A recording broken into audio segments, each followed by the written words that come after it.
How are you? Yeah. Can you turn on your mic? Can you hear me? Yeah.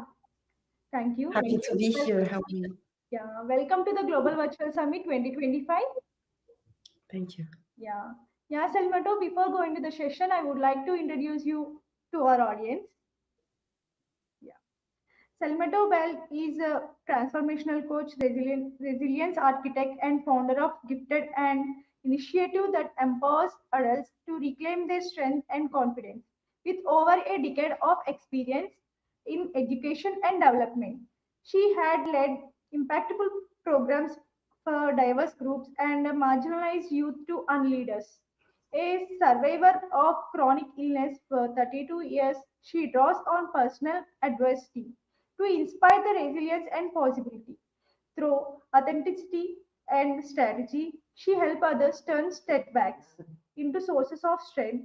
Salmeto is also a author of Short Woods to Warrior and was recently nominated among the most dynamic leaders in 2025. That was a wonderful bio, Salmeto, and the stage is yours. Thank you very much. So, thank you for the introduction and the organization, and welcome everyone. I'm happy to be here among you virtually today. So, let me start by asking you a question.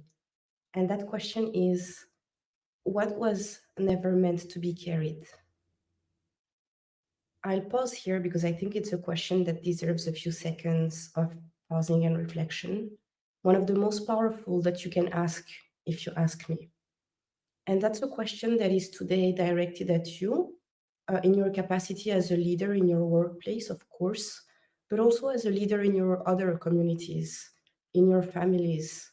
And more importantly, it's a question that I'm directing to you as an individual, as the woman, as the man, as the person that you are deep within.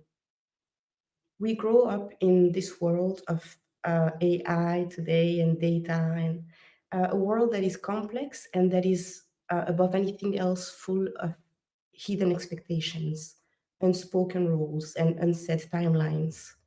And as we get to become an adult, we start feeling heavier. And I'm not talking about the weight that you can see on your scales, right? I wouldn't dare to go to go that way.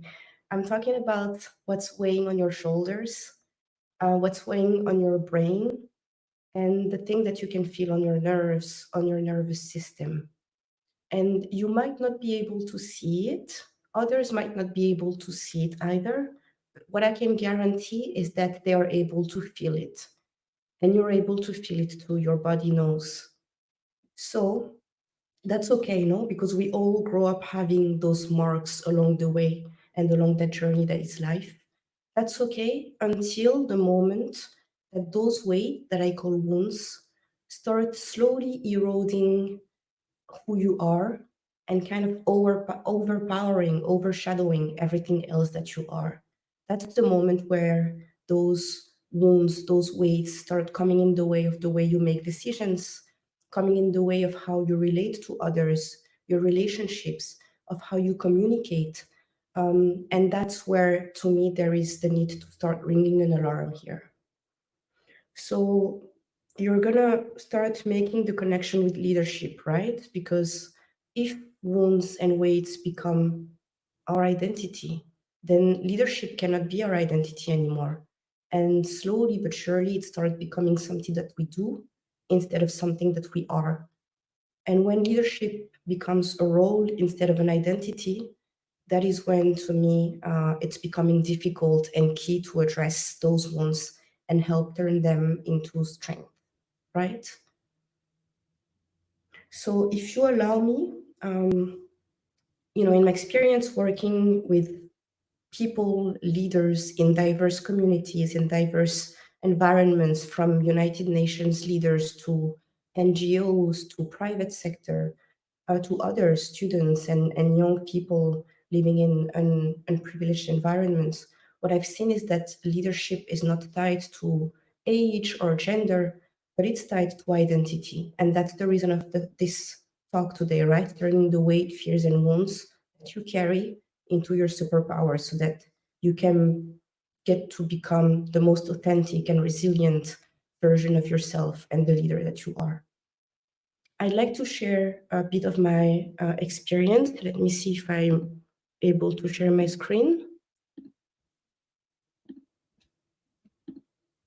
Can you confirm if you're able to see my screen? Maybe Melinda Roy, are you able to let me know, because I might not hear other participants.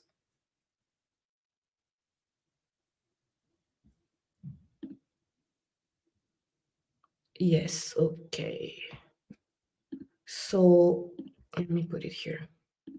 I'll start with sharing a bit of my journey. And that journey has taught me, that life comes with all these expectations that are unseen. So by age 18, we are all dreaming of, all so dreamed of parental freedom and getting to that age where finally you become independent and, you can be who you truly are. Well, for me, I lost my dad at 16. And by the way, that was also from an illness related to workplace induced stress. And so, yes, can you see my slides? Yeah, sorry for the interruption. Could you please share your presentation slides? Yes, I'm sharing them. Are you not able to see them? You are sharing Global Virtual Summit 2025 presentation, Salmato. Could you please share your PPT presentation? Yes, that's what I'm seeing on my screen. And if you're not able to see my slide, then that's fine. I'll just proceed without them, if that's okay for you. Okay. No problem. Okay. So yeah, age 16, that's when I started to really face the fact that life might not be that linear or progression, and that resilience is something that you're faced with from early on. And then by age 20, you learn that, you have your life fully ahead of you when you're healthy, and the sky is the limit. Or in this day and age, not even the sky is the limit, but maybe the galaxy or the universe or other planets are the limit. But by age 12, I had a stroke that almost put an end to it. And so that was my very first experience of how a setback can completely reshape who you are and your path. And then, you go on and on and on, and you get that diploma maybe at 25, right? And you enter the workplace. And then when you enter the workplace, you also subtly start downtoning who you are and not telling others that I learned to manage global teams and global projects by age 21. And then one of my favorite, if you're a woman, by age 30, you're supposed to have husband and house and kids all ticked off on that perfect checklist, right? Well, I'm turning 33 very soon and still have to figure out the husband and kids part of that equation. So what does that tell you? Either I am very bad at math, or maybe it's just that life is something else altogether. Maybe life is not about having the perfect checklist ticked. Maybe it's more a journey that teaches us to embrace imperfections and irregularities and not always fitting into that mold. And then we have to redefine our relationship with those wounds, those marks that we all get along the way and that we all carry. In my case, those wounds took various shapes and forms. Like I told you, they took the shape of a stroke very early on, of trauma, of pain, of job loss, of loneliness, of burnout, depression, even pain, heartbreak. It took many shapes and forms, and I'm pretty sure that in your stories too, you have those weights and those wounds and those fears that you're carrying. So now, what do we do with them? We try to find the gift that's inside, because all these setbacks, all these wounds are, in my opinion, the layers that allow you to access what's deeper within yourself. And that's your resilience, that's your authenticity, that's your confidence, that's your self-esteem, that's your freedom eventually. And so that's what I preach, and that's what I offer. It's to really redefine the way we look at our setbacks, our hardships, and really learn to turn them into our superpowers, our strength. So this was my story. And again, if you're anything like me, and I would take the guess that you are, if you were drawn into this session and the title of this session, in your story as well, you're going to find that, you know, you're being on that continuum that life is, and that takes you from a stage of surviving sometimes most of the times I would even say, to a state of being where you feel fully present and fully aligned, fully confident, and sometimes another state that I call the state of becoming, when you're kind of transitioning towards something else. And in that life continuum, you also get marked, you get your own wounds. So guess what? So does your boss. So do your peers. So do your teammates. And so do your business partners, right? And you know that hire that you just made, or that person that you just had join your team, and that you're really excited about, you know, 15 years of experience, amazing strategies, wonderful communication skills. Well, guess what? You just hired 15 years of experience. That's probably more than 30 years of joys, 30 years of wounds, 30 years of dreams, 30 years of fears, of insecurities, of marks, right? And so that's who you are hire. And what we see in organizations, regardless of the organization, is that we often tend to look at leader as per the role that they wear, right? That's the leader, and that's who she and who he and who they are. They are a manager of that team, and they are that job title. But we tend to forget probably what's the best kept secret in the industry, and that is that leaders, before anything else, are actually human beings. They are human beings. And so when you hire someone, when you work with someone, you're not working with the hat that they are wearing. You're working with the human being and everything that they carry. So now that this is said and done, what do we do and how do you take it from here? What I propose is for you to understand 4 hidden patterns that really help explain why it's such a challenge for us to turn our wounds into wisdom, as I like to call it, our struggles into strength, or our setbacks into strength, and then try to identify small things that you can do, small actions that you can take to really start redefining the relationship with yourself, with your own wounds, but also in your workplaces, and help other people do the same for themselves. So it's a pity that you cannot see the presentation, but I'll just explain them to you quickly. And the first one, the first hidden pattern, has to do with our very own nature as a human being. And that is the fact that we are wired for survival. So from the moment we were born, the very primal part of our brain still operates as it did thousands of years ago, when we were still at a threat of becoming the prey to a predator if we did not have a tribe to kind of like have our backs, right? So that's how the primary part of the brain still operates. And we are wired, therefore, to belong, to have that sense of connection, and to be accepted by the group.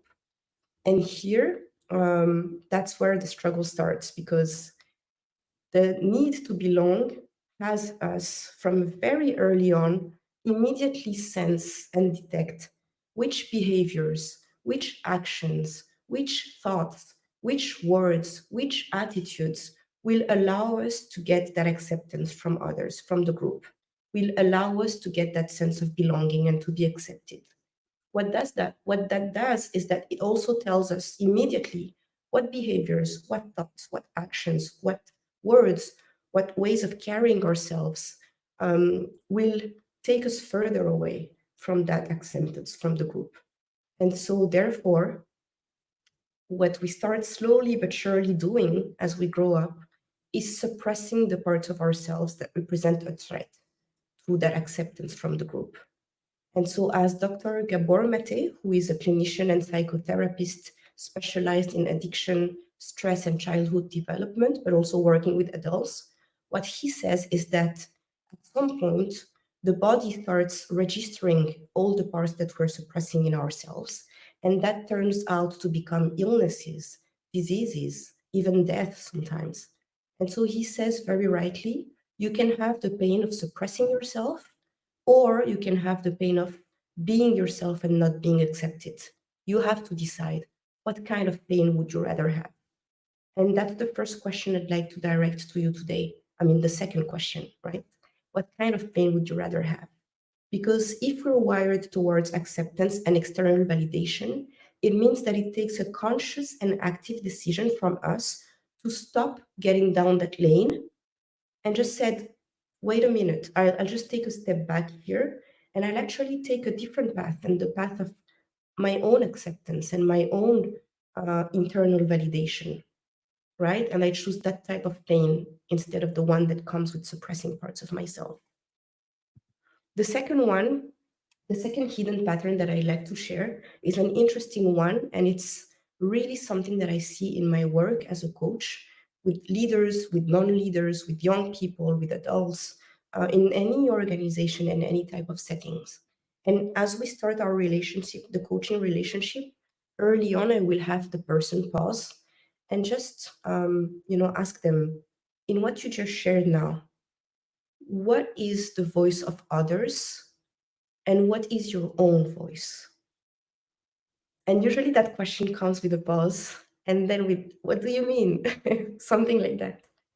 And what I mean is actually just that, in what you just shared now, in the needs that you just expressed that you have, in the wants and the desires that are yours, in the obstacles that you face, in the energy that you have, in what you want to do, in everything that you do and that you are from the moment you wake up to the moment you go to bed at night, what is the voice of others and what is your own voice? And if we think about being a leader, like an identity-based leader and not just the role of a leader, and if we think of being our most authentic and confident and resilient selves, how can we do so if we're not able to distinguish what's our true self, our own voice, and what's coming from the noise, let's call it like that, the noise of others.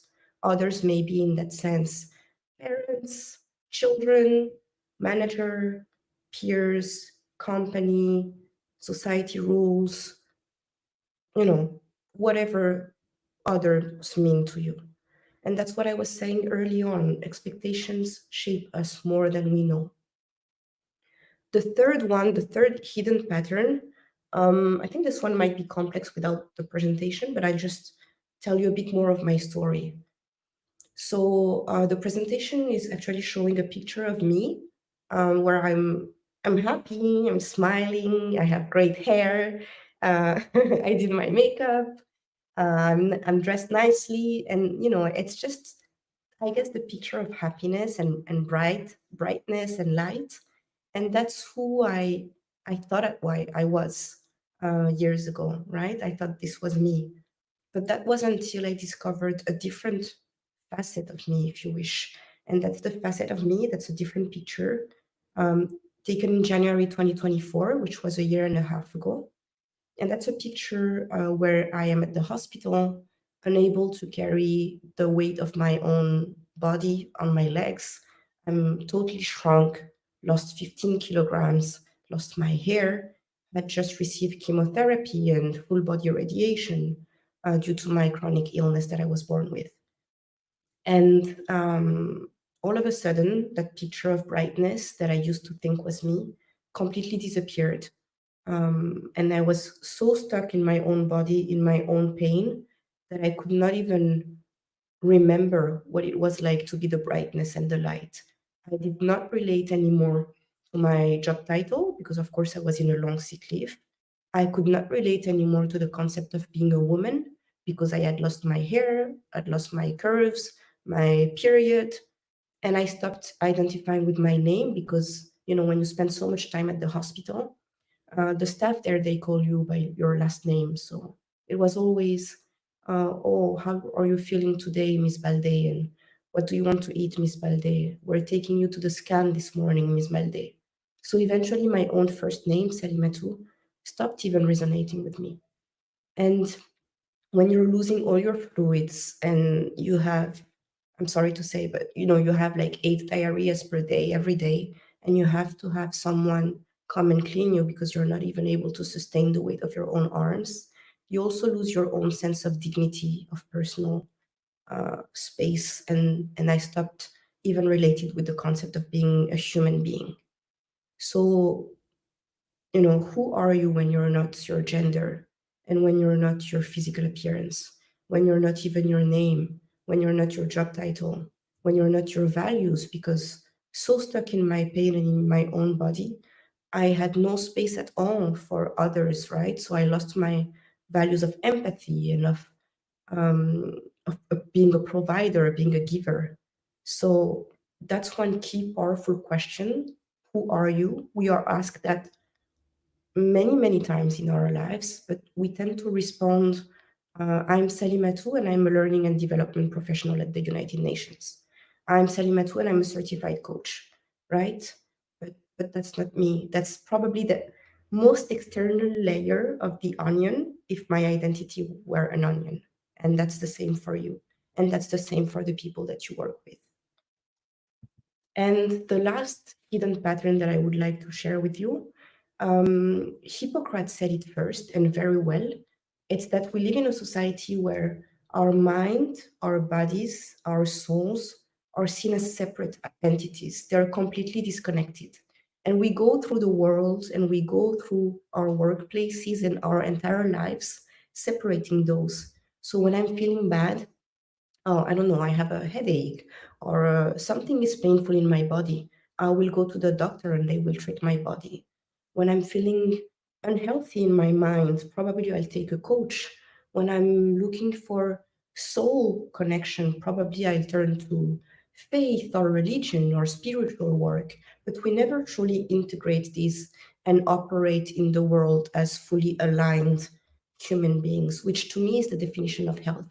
Health is as simple as feeling and being fully aligned in your soul, your mind, and your body. And so now, what can you do concretely in your families, in your communities, in your workplaces, to help people around you and yourself become more authentic, become more resilient, and be truly turning setbacks into strength? I work with a framework. Again, it's a pity that I cannot share my slides, but I'm happy to share them afterwards if you're interested. And I work with a model that I called HEAL. It's dash ELL. And that's the intersection between health and illness. And I see the question here, what is the greatest source of true resilience based on your experience and journey? And that's actually something that is related to the HEAL concept. For me, the greatest source of resilience is first our own bodies that we live in and day out for 20, 30, 60, 80, 100 years, and that we often tend to underestimate, right? We're pretty quick at saying, oh, I'm too fat, I'm too short, I'm too skinny, I'm too this, my skin doesn't look good. But how often do we just stop and look at what our bodies are doing for us every single day? When I was at the hospital, I completely understood the power of my body, because sometimes, as an external observer to my own body, I would just watch fascinated how my legs would slowly start moving and take me to the bicycle in the room and start spinning for 10 minutes when my mind had shut down for a long, long time. And so the concept of heal, H-heal, is the intersection between health and health in the broader sense, meaning what makes you healthy, what makes you aligned, what makes you thrive, where are you in your healthiest state of happiness, and that intersection with illness.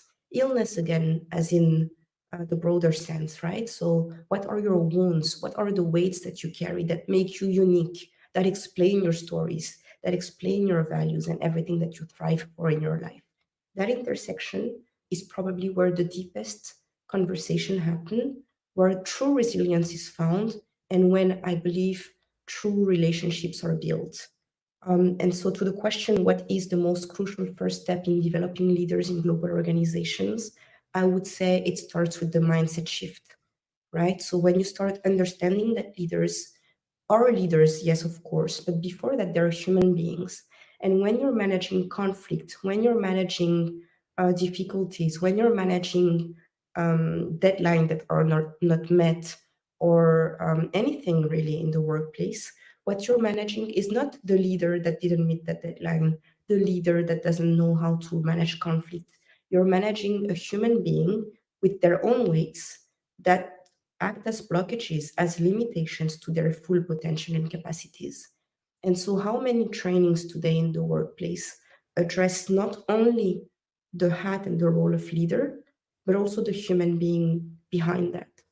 So, that would be to me the first crucial step, that mindset shift, and redefining the other aspects of the leaders that you have in your teams and making space for those identities to be fully welcome in the workplace. And so I can share, I think I have 1 more minute. I can share another framework that I work with at Gifted, which is the name of my company. And that's also the name of the model that I use. It's an acronym. And the very first element that I work with that can also help you in your own personal lives and also in the workplace is energy, E for energy. And energy encompasses that machine that we all live in every single day, and that is our greatest um, advocate, I would say. Because without this functioning, you cannot do anything else, right? Without this, you're very quick to lose your job title. You're very quick to lose your sense of freedom. You're very quick to lose your sense of confidence. So that's your first asset. And so energy looks at your body, it looks at your instinct, from which we're so often disconnected. And I attended a talk a few weeks ago, a month ago, that I really enjoyed.